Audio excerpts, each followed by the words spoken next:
is, which makes some people happy. So we're going to start with a hex bar deadlift today. If you have a hex bar deadlift, it's an outstanding tool. I prefer it pretty much 100% of the time over the straight bar deadlift, unless you're trying to be the world's greatest straight bar deadlift. But if you're just somebody that's trying to get stronger, if you're just trying to lose weight, if you just have general fitness goals, if you're trying to put on muscle, and you're maybe a little bit older, this is a really safe way, it's a more efficient way. It's just the learning curve is not quite as much, the risk isn't quite as much, the sheer force isn't quite as much as the straight bar. Not that the straight bar is bad, it's just that I prefer this. It's a little less complicated. So we're going to be in the hex bar. If you don't have a hex bar, you're more than welcome to use dumbbells, kettlebells. That's all still great. Again, we're a little bit restricted about what we actually have. If you can use your hands on a hex bar, that's great. Even if you're not able to use the big 45-pound plates, make sure that you have these bumper plates so that your range of motion is good. Or you can ground higher by putting blocks or other plates underneath that so you can bring the ground up to you if you can't get that full range of motion. Right? So just make sure that depth isn't sacrificed by having plates that are too small. Usually those steel plates at 25, you're using 10s. Those are smaller plates. You don't have to keep down what's called. Hopefully you can get some plates. But if you don't have access to those, try to bring the floor up to you. So we're starting in the exact center of the hex bar. We're going to get a big exhale, keep that tension, those lower abs tight, and then we're shooting our butt back. Now everybody's age will do a little bit different. Basics. We want to find the foot, we find the whole ground with our foot, so we want weight in our toes. We also want weight in our heels. We want our butt back. So my spine ankle is straight, reaching forward. I want to get tension in that bar. So you can see how I move the bar a little bit and I pull those shoulders back. This is me connecting with the bar. Basically what's happening here is our upper body and the bar are becoming the same thing, and then our legs are moving the whole unit up. So make sure we're not jerking off the ground like that. You get that tension in the bar, I feel good, then I drive my legs up and I'm standing tall. When I go down, I shoot the hips back and I'm returning to the ground. Up, back down. Good. Pushing through those toes as much as you're pushing through the heels. And what we're doing here, when we go down, we pull ourselves down with those hip flexors, keeping those arms pinned to the body. Down, keep that tension, or if you need to reset with a heavy weight, that's fine too, either way, and then drive back up. Keep your weight balanced front to back of the feet, so you got to push off your toes a little bit. You should feel this all here, okay? You feel some of the quads as you stand up for sure, but your pull is coming from here. Those hamstrings are on a good stretch, glutes are on a good stretch, and we pull ourselves back up. Strong abs, strong butt. With that, we're going to work on our deceleration. So I've got a med ball here. Okay, this med ball is 10 pounds. 10 pounds is not as heavy as you want to go. You're definitely go lighter since we're not working pure strength here. It's more speed and deceleration. So I'm going to move to the right at the beginning. I'm going to start the ball on my left. I'm going to take 2 big steps. Then I'm going to come over the top and pause the ball and pause. So starting on the left side and the right. Step. Coming over the top. I do not want to come in the front of my face. I want to come over. So I'm starting on the left side, along the left side, while it gets over my head. And then I rotate, bring that momentum, and I stop it right here. This is the magic. We're going to decelerate. So, step. It's like a lay down. Step. Reset. The other side. Reset. Notice how I stop here at the top. My abs, my arms, stops and grab that ball. So we're going to do 6 on each side. You don't have to be sequentially fast. You don't have to go 1, 2, 3, 4. Okay? We want each move to be quick and explosive, pause dramatically, and then reset. Okay? So we'll do 6 each side, 12 total, and then here on our deadlift, we're working up to sets of 16. Now again, every person's going to be a little bit different. If you're a brand new to deadlift, make sure you have somebody watching you.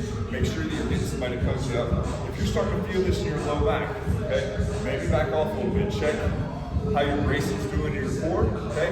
Check your spinal position. Use your cameras, use your videos, use your mirror, okay? Check to see if you can coach be even better, all right? Make sure that you're connecting with the bar, your upper body connects you with the bar, and then your lower body moves the whole unit. Okay, we're going to 6 to 8. If you're learning this, if you're just getting into deadlifting and hinging, maybe go 10 reps and just focus on trying to push up, just to maintain that perfect posture, perfect form. If you've been deadlifting for a long time, have at it. Okay? Have fun. 6 to 8, 4 sets here, 4 working sets. We like to ramp up.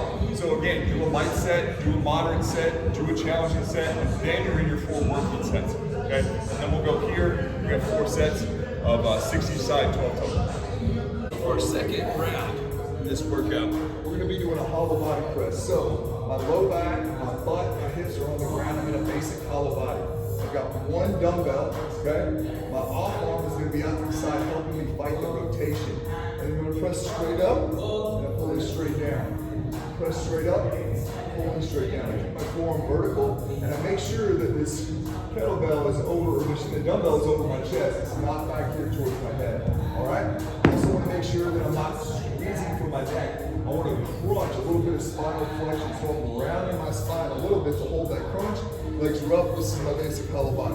8 to 10 on the left side, 8 to 10 on the right side. Then I'll be up on an incline bench here, okay? I'm gonna sit backwards in the bench, okay? Now, I want my abs and kind of the top, the bottom of my chest, top of my belly to be here at the top. And some people, you may need to kneel here, okay? That's fine. We're gonna get 2 dumbbells here. We're gonna have a little bit of T-spine extension. So I want my chest proud. I don't want to be rounded and hunched over here. I want to be proud. So row, pause, squeeze, let it back out. Row, pause, squeeze, let it back out. Make that chest proud, and I pull my shoulders back as well. I pull my elbows back. I'm not trying to bring my hands to my chest. I'm trying to squeeze my shoulder blades back as far as I can. Come off there, and I come here. Got a little barbell set up. Right now, it's very important that we're always pulling into the supports. We don't want to pull out this way, but we don't come fly off. Okay?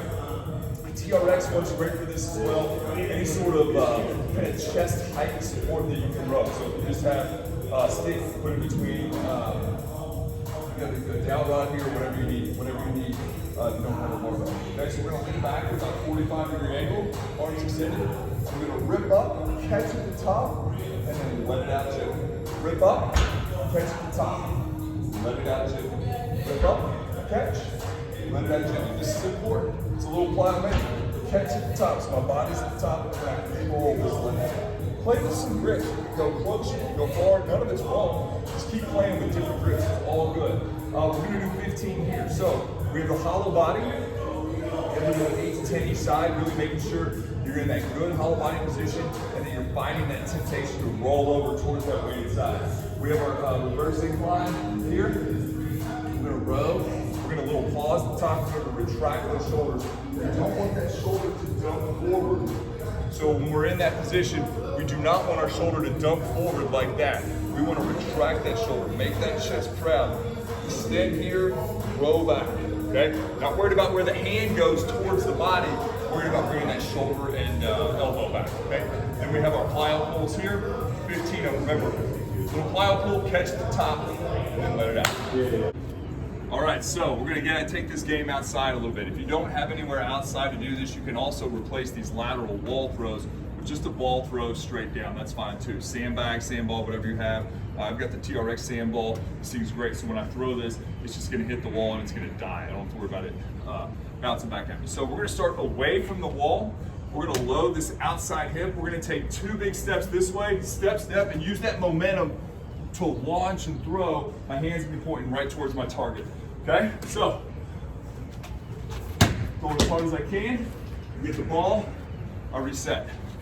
Take your time here, set up well, get yourself offset. So I'm starting on the left side, I'm gonna push towards the right, step, step, and then launch as hard as you can, okay? Work on that momentum, rotating through, pushing off that, and then stopping your momentum there. So we're gonna do 6 of those on each side, okay? Again, we don't have to sequentially go fast, but I want each move to be very explosive, and I want you to throw the ball through that wall. 6 on each side, then we're gonna grab 2 kettlebells. We're going farmer's carry. Kettlebells, dumbbells, kids, whatever you got. Grab 2 of them. We're gonna set up, pinning our arms to our body, tight, okay? There's a little bit of space between our hands and our hips. So we don't want to get moving like this. We don't want to be moving side to side.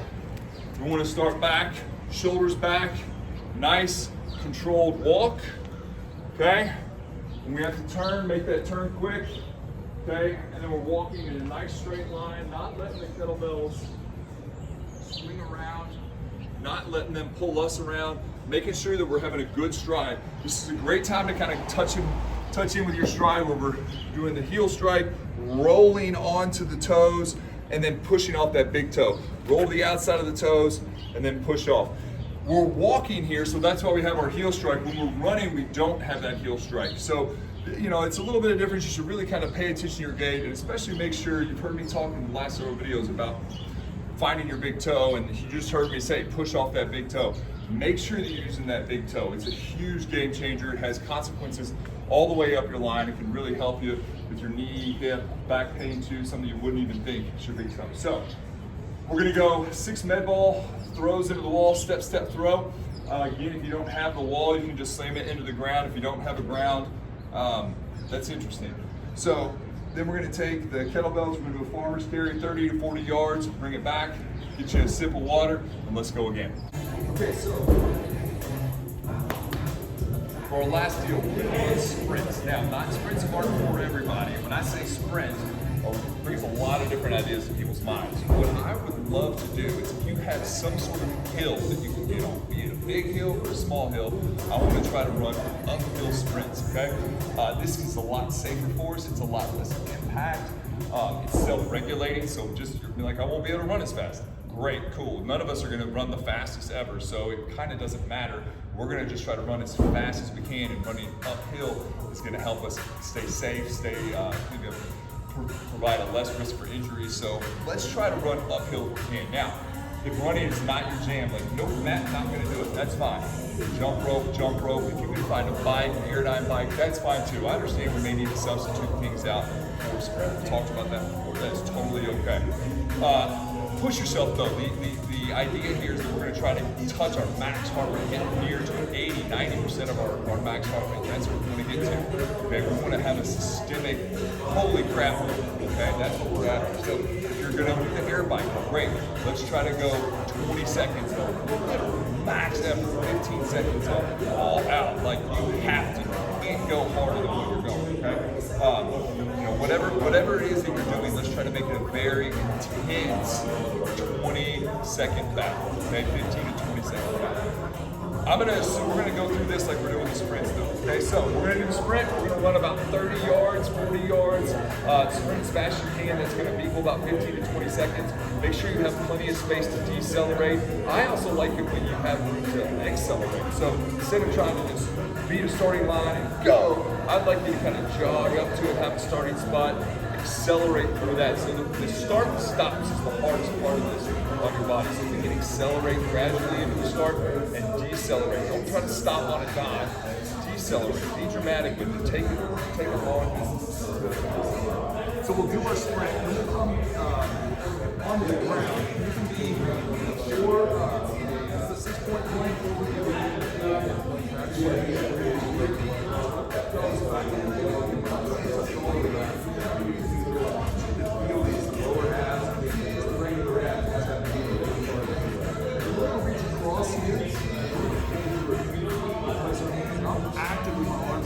pushing my arms back, reaching across my body, place, reach, slice that up, get up over place, make sure you're wide, reach, slide.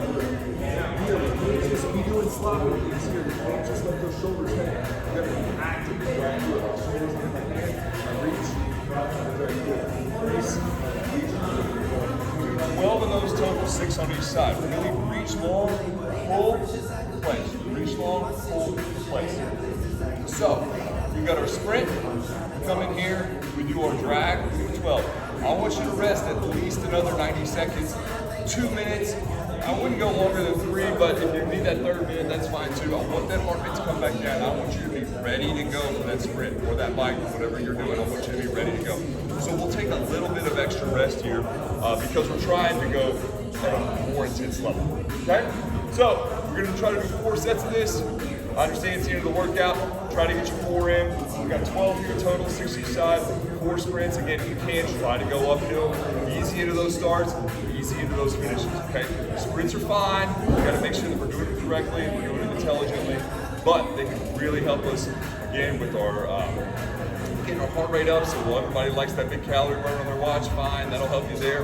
But it'll also kind of give us a good hormone boost, a good bump that helps us build some muscle as well. So sprints, same thing on the air down bike. If you're going all out on that air down bike for that 15, 20 seconds, that's gonna help you a lot too. So have fun, have a great workout.